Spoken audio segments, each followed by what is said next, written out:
Hi hello with கார்னில நான் உங்கள் கார்னிகா காமெட்டோலேருந்து. So life is not same for everyone அப்படிங்கிறத நல்லா புரிஞ்சுக்கோங்க. எல்லாரோட வாழ்க்கையும் ஒரே மாதிரி கிடையாது. ஒவ்வொருத்தவங்களுக்கும் ஒவ்வொரு சுச்சுவேஷன்ஸ் இருக்குது. அவங்களுக்கான லைஃப் ஸ்டைல், அவங்களுக்கான சில ஹெல்த் இஷ்யூஸ், இந்த மாதிரி நிறையா விஷயங்கள் இருக்குங்க ஒருத்தரோட வாழ்க்கையில். எதுவுமே தெரியாமல் நம்ம வந்துட்டு இன்டர்ஃபியர் ஆகி ஒரு கருத்து சொல்கிறோம், ஒரு நல்லது சொல்கிறோம் அப்படின்னு சொல்லிட்டு சில பேர் சொல்கிறாங்க.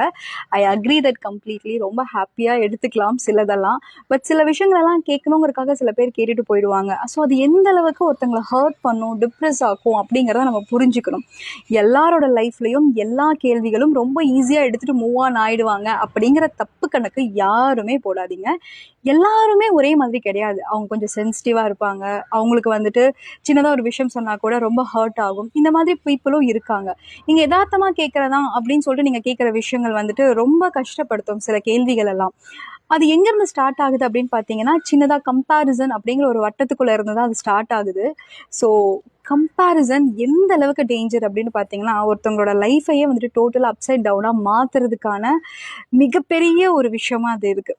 அதாவது பக்கத்து வீட்டு பையன் இவ்வளோ மார்க் எடுத்திருக்கான், உன் பையன் என்ன இப்படின்னு கேட்குறதாகட்டும், இல்லை அவங்களுக்கெல்லாம் கல்யாணம் ஆயிடுச்சு, உங்களுக்கு எப்போ கல்யாணம், உங்களுக்கு சில பேர்த்துக்கு ஹெல்த் இஷ்யூஸ் இருக்கலாம், அவங்களுக்கான ஒரு ட்ரீம் இருக்கும். ஓகே, இப்படி தான் இருக்கணும் லைஃப், அப்படி இருக்கணும் அப்படிங்கிற ஆசைகள் இருக்கும். நிறையா விஷயங்கள் ஒருத்தரோட லைஃப்பை வந்துட்டு இருக்கும். அதை வந்துட்டு நம்ம ஜஸ்ட் லைக் தட் ஒரு சில கேள்விகளை கேட்டுட்டு மூவ் ஆன் ஆகி நம்ம போயிடுவோம். பட் ஆனால் அது அவங்களுக்கு எந்த அளவுக்கு ஹர்ட் ஆகும் அப்படிங்க நீங்கள் யோசிக்கணும். இதெல்லாமே கம்பேரிசன். அவங்களுக்கு நடந்துருச்சுன்னா நமக்கும் நடந்துடும். அவங்க வீடு கட்டிட்டாங்க, நம்மளும் வீடு கட்டணும். அவங்க ப்ராப்பர்ட்டி வாங்கிட்டாங்க, நம்மளும் ப்ராப்பர்ட்டி வாங்கணும். இந்த மாதிரி விஷயங்கள்லாம் நீங்கள் ஸ்டார்ட் பண்ண என்ன ஆகும்னா, உங்களையே அறியாமல் நீங்கள் வந்து டிப்ரெஷன் ஸ்டேட்குள்ளே போயிடுவீங்க. So think it very wisely. 2 விஷயம் நான் சொல்கிறேன். ஒன்று, கேட்குறவங்களுக்கும் சரி, கேட்டுட்டு இருக்கவங்களுக்கும் சரி. அதாவது கேட்குறவங்க வந்துட்டு ஒரு விஷயம் கேட்கறதுக்கு முன்னாடி அந்த பீப்புளோட மைண்ட் செட் எப்படி இருக்குது, அந்த பர்சன் எப்படி எடுத்துப்பாங்க, அது எல்லாம் யோசிச்சு ஒரு கேள்வியை கேளுங்க. அண்ட் கேட்குறவங்க ஓகே ஃபைன், அவங்க தான் கேட்டுட்டாங்களேங்கிறதுக்காக நம்ம டிப்ரெஸ் ஆகி உடஞ்சி போய் உட்காரதெல்லாம் சுத்த வேஸ்ட்.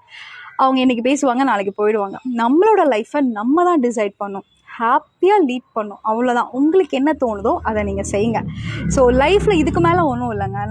நம்ம எடுக்கிறது தான் நம்ம டெசிஷன், நம்மளோட லைஃப், அவ்வளோதான். ஸோ இதை ரொம்ப காம்ப்ளிகேட் பண்ணிக்கிட்டாமல் இருந்தாலே லைஃப் ரொம்ப ஸ்மூத்தனாக போகும். Very simple. யோசிச்சு பாருங்கள். இன்னும் நிறையா பேசுவோம். Just stay connected with me until the signing off from Karnika.